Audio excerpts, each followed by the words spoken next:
April 15th is the deadline for taxes. Are you ready?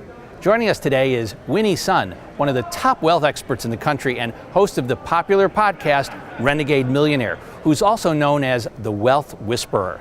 Winnie is here with some timely last-minute tax tips. Welcome, Winnie Sun.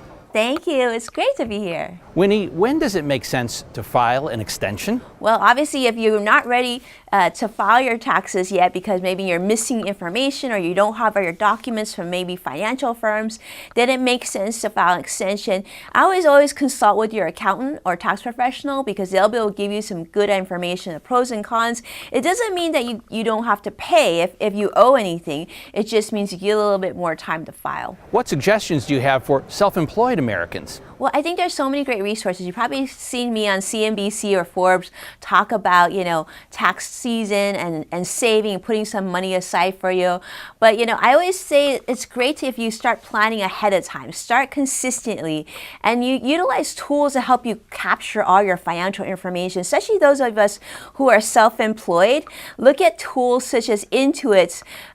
They have TurboTax for the self-employed, and they have QuickBooks for the self-employed.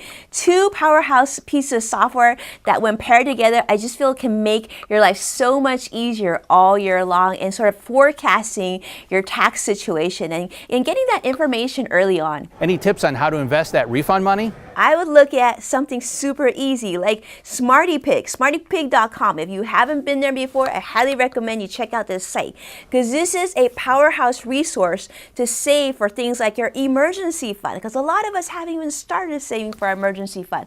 And I always recommend at least save like 3 to 6 months. SmartyPig's site will let you do this free, it's FDIC insured, and it lets you earn a high yield on your savings balance. So all great things for your personal finance all year long. But if you have these things in place, it makes your life a lot easier come next year.